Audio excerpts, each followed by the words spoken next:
Hello aviators, welcome to my instrument rating video series. I'm Ty Jones, your aero nerd, bringing you honest experience, reviews, training tips that will help you aviate, navigate, and communicate. Now if you're new here, the purpose of this video series is to bring you free, in-depth instrument ground school training for you instrument pilots. This is the same exact training and instructions that I normally give to my students. And if you're one of my students that are watching, yes, you can use this as a review because this is literally the same exact instructions that I give in the same exact way. And it has been proven to work. So without further ado, let's jump right into the training. It's going to be Fairport, maintain 3000 and contact will be takeoff. Hello instrument pilots, welcome to session number 8. Now this one's going to be a little bit shorter than my previous ones. This one we're going to be talking about ODPs, SIDS, and we're going to be talking about obstacle clearance services, required obstacle clearance areas, and all that good stuff in this video. So without further ado, let's go ahead and get started here. So standard instrument departures, where do they come from? So standard instrument departures is normally from airports that are really busy. So let's say our runway is right here, and we have people coming in. We got people coming in, oops, there we go. Coming in, and then obviously these guys are gonna be a lot more priority, right? Because there's coming in, who knows where they're coming from? They could be low on fuel, who knows? So those guys are a little bit more priority than these guys taking off. So what happens is very busy airports, since these guys are coming in, there's also people departing. So they're departing and towers like, hey, take off and maintain runway heading, turn left and climb, maintain. Oh shoot, there's this other guy coming in. Just do your thing. Hey, coming in, you're clear to land runway 9 or whatever. Oh, okay, cool. Now I can get back to you. And you see how they're more important than these guys? It would be so much easier if the tower said, hey FAA, can you please come out with some kind of standard departure procedure so we don't have to talk to these guys. As soon as they are clear for takeoff, they can go off on their own merry way, and now we can pay more attention to these guys because these guys are a lot more important, right? So that's where the standard instrument, or I'm sorry, that's where the, that's where the standard instrument departures come from. Has nothing to do with obstacle clearances, has nothing to do with any kind of obstacles in the way or anything like that. You can be in flat Kansas, or you can be in Arizona where there's nothing around anywhere, and you can still have an airport that has a SID. Now if you want to fly a SID, obviously you can put that in your instrument flight plan, what we'll actually get into in a future session. We'll be covering all about that. We'll be going over the craft and lost comms and all that in a future session, so stay tuned for those videos. So that is literally SIDS in a nutshell. Now we will go over what these are, and you can find all of these SIDS and stars and ODPs right in your TPP. Everything's right here, and again we'll go over that in our sky vector here shortly. So that's literally what SIDS are. Moving down to stars. Stars is standard terminal arrivals. Consider the stars as an off-ramp from a highway. Consider the SIDS as an on-ramp to a highway. So let's say here's your airport. So the instrument approach will actually start here. So let's start here, and then you're gonna line up for the runway, and then bam, you're going to land on the runway. Now when you're flying from your instrument plan, let's say you're going here to here, then you're flying down here, and then boom, and then you can go ahead and then you can intercept the approach.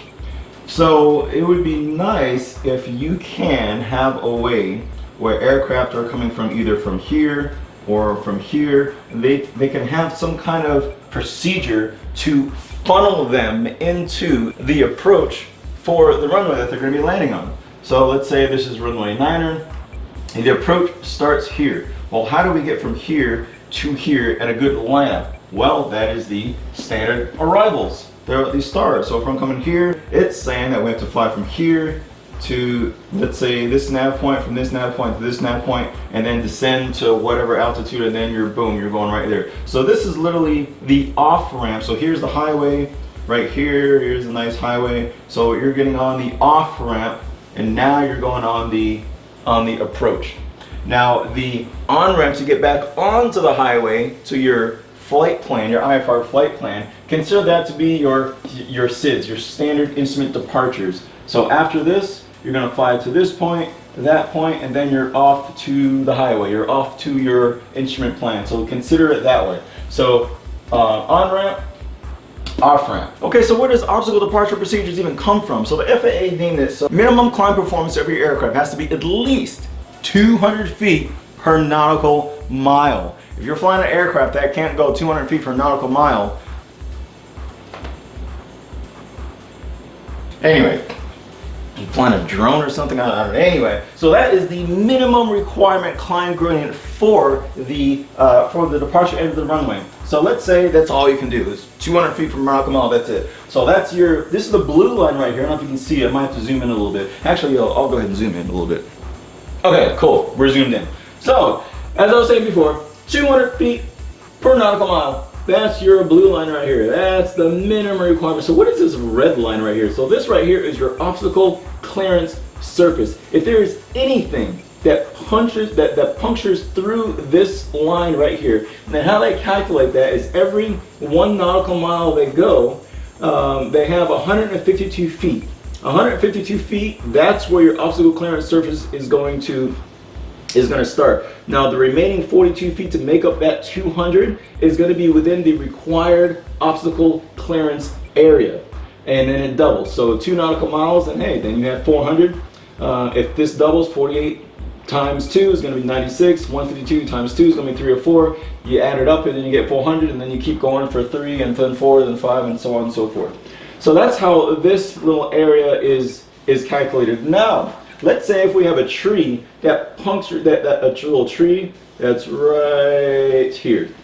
Is this gonna be required in obstacle departure procedure? No, it's not. However, let's say we have an antenna. Let's say we got an antenna that pokes through like boop right there.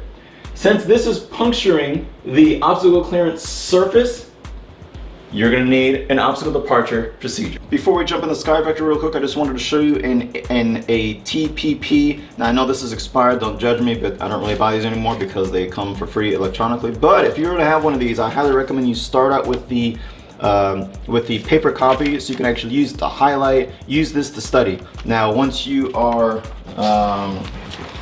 very familiar with this, then go ahead and do the electric copy, the digital copy or whatnot. But as I was saying, use this as a reference point to know where to look. So I've already covered this in the previous video. If you haven't seen that, go ahead and click the link above. I'll go ahead and shoot the link up there for you. So be very familiar with all of this. Now, once we start flipping through here, we're going to see these obstacle departure procedures. And now you'll see on here, you'll see your obstacle takeoff obstacle notes, and if there's any ODPs, this is where you're going to find them. Not necessarily just the alternate takeoff minimums, but you're also going to see the obstacle departure procedures on here. Okay, so this is in arrival. So this is actually a star. So this is literally the off ramp. So let's say you're coming from the northwest and you're coming in here. Now pay particular attention to this because you do need DME required. So consider this the off ramp from the highway. So you're going on your IFR flight plan and then you're flying to Alma, and then from Alma you're going over the Vortex via AMG on the 157 radial to Adia intersection, I guess that's how you pronounce it. And then, I mean, it's right there. And you'll notice that the stars and SIDS are way more simpler to read and understand than the approach plates. Okay, so here's one right here going into Tampa. This one you can actually arrive from 2 different locations. So if you look, here is the Tampa International right there. So we're coming in from here, from Orlando, or the Orlando Vortex, or we can actually come from the north. Let's say we're coming from Jacksonville or whatnot, or come from north. So this is where we're going to enter from. These are the same exact nav points plus all of these. Pay attention to all the altitudes, all the clearances there, all the notes. So we got radar required, RNAV1, DME, all that good stuff. Now, if you may notice too, you got some holding patterns right up in here. We'll get into a holding video here in a few sessions, but I mean, you also may notice these dark arrows versus these thin arrows. So where the dark arrows start, that is where technically the arrival starts. Right, so it actually is going to start right here at date. That's why they have a little bit thicker line here. And you'll also notice that you have these lines, just like in the low IFR charts. These lines mean, hey, there's going to be an altitude change here. So as you can see, you got your 8,000, then we're moving here. You got down to 6,000. If you route this way, then you're going down to 4,000. It's very easy to understand. As long as you just break this down and look at this for a few minutes, a lot of this stuff is very, very intuitive and very easy to understand. Now you may notice, what is these little dots right here for? What in the world does that mean?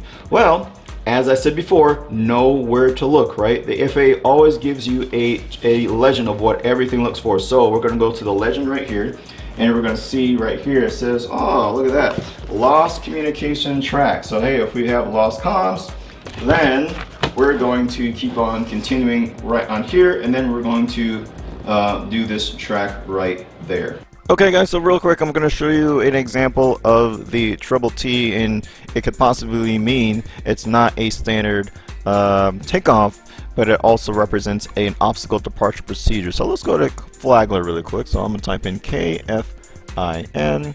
Okay, so I'm going to do a random runway 29. RNAV 29, and if you look at this, there is the trouble T right there. It doesn't really apply to me. I'm general aviation, doesn't really apply to me, right? But let's actually go back here. Let's go to the, let's see, alternate minimums, takeoff minimums. Oh, there we go, takeoff minimums. Let's scroll to Palm Coast, because Flagler is in Palm Coast. Palm Coast, here we go. Okay, cool. So let me zoom in here. Okay, hopefully that's big enough for you guys. Alright, so Flagler Executive. Now, you can see takeoff minimums. We don't really have any for 18 or 36. Why? Because W is for water, so we don't really have to worry about that. Now, departure procedure. So if we're taking off at runway 29, as we said, it's saying that we have to climb at heading 280 to 1,600 feet before turning right. And that's it. There's your obstacle departure procedure right there. All the other stuff right here is just basic notes. You know, there's trees at the departure and the runway at this height, or there's trees off to the left of the center line, right of the center line, and that's literally all what these other notes are. So, but let's make more sense of this departure procedure. Why do we have to climb to heading 280 to 1,600 before turning right? Well, let's go back to the map here. I'm going to go to the VFR. Now let's say 29 is, let me zoom in a little bit more. Oh, I can't zoom in anymore. Anyway, so 29 is this runway right here going this way. Now if you look at the departure end, we're taking off from runway 29. If you can follow my mouse here, we have to climb to 1,600 feet before turning right. Why? Look how high this antenna is right here. Now we can make sense of the whole obstacle clearance surface. So this is definitely puncturing that obstacle clearance surface, this antenna right here. That's why they want us to climb to 1,600 feet before turning right, because the FAA doesn't want us to smash into this little antenna right here. Alright, so I'm going to do one more here. I'm just going to pick a random one. Here is Fort Collins in Colorado. Let's take a break from Florida really quick, and I'm going to go to FNL. So I'm going to go to KFNL, enter, hit this little icon here. Okay, and as you can see, 1-5 into, was it Fort Collins? I want to say it was Fort Collins. So there again, we have a troubled A right here. Now we will go over the troubled A. So that's for non-standard alternates, and we will talk about that in another session. So we have we either have a non-standard takeoff or a obstacle departure. So let's go ahead and check that out. We're going to go back here, and we're going to go to the takeoff minimums, and we're going to try to find Fort Collins. So let's go ahead and go to the F's. Okay, so runway 33 says to now obstacle departure procedures. So obstacle departure procedures. So we have taken off from runway 33.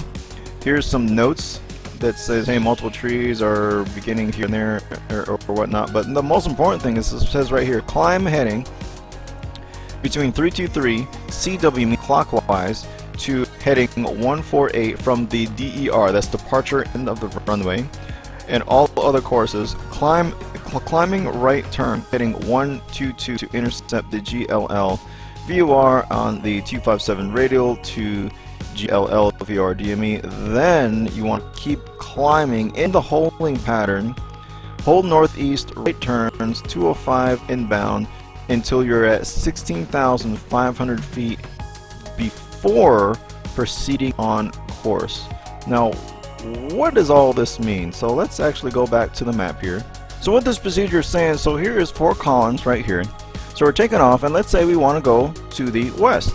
But why is it telling us to go to the opposite direction first? So it's telling us to go out here, depart to the end of the runway, to a clockwise turn right over here, and we're going to fly toward the GIL VOR. So this is the GIL VOR right here, and then it says we're going to hold and right turns. So we're going to be holding until we're at 16,500 feet, and then we can go to the west. But why is it telling us to do this?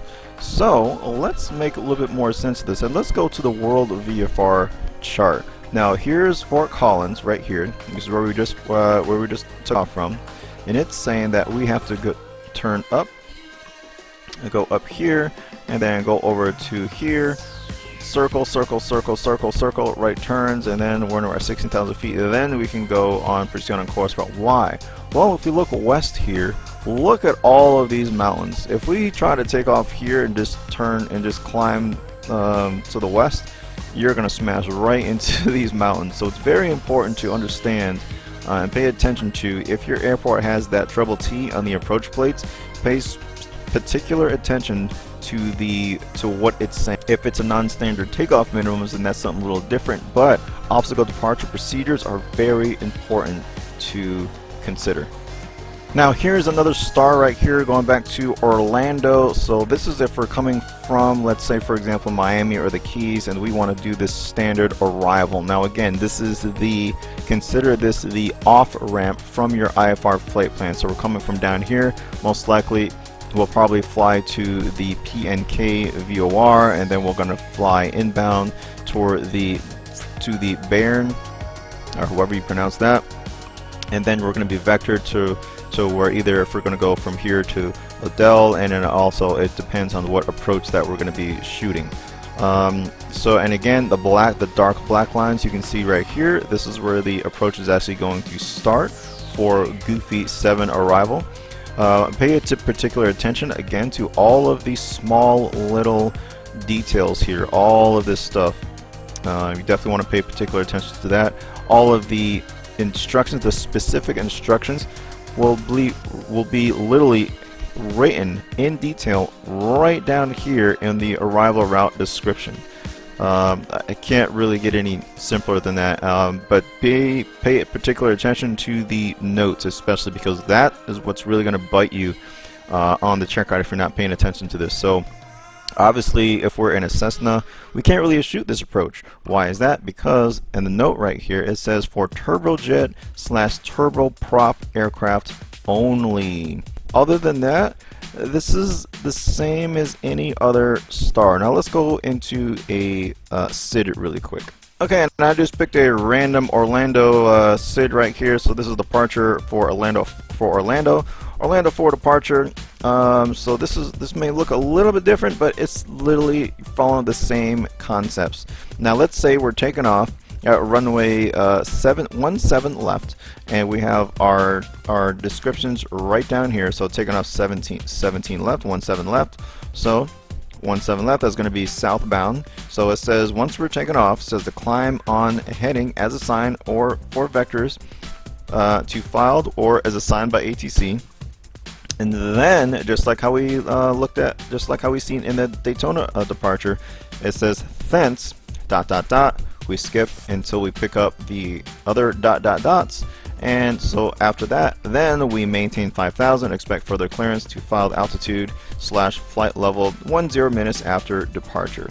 We can either go from, once we're taking off as 17 left, we can actually be directed to the RSW VOR or the PBI VOR or Sarasota. Who knows? But that is where it's going to be where you're going to be vectored. Again, pay particular attention to the notes. So radar is required.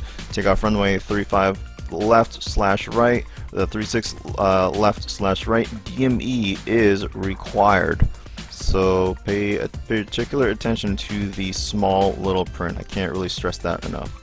Okay, so instrument pilots, I hope this helped you understand and clear up a little bit of confusion on the ODPs, the stars, and the SIDS. If you have any questions, if you feel I missed something, as normal, put them in the comments below and I'll get back to you as soon as I can. The next session, look out for that one, and we're going to be covering lost comms. The session after that, we're going to be talking about IFR plans and craft, and then we're getting into the really nitty-gritty, and then we'll start finishing it off for the instrument ground school session.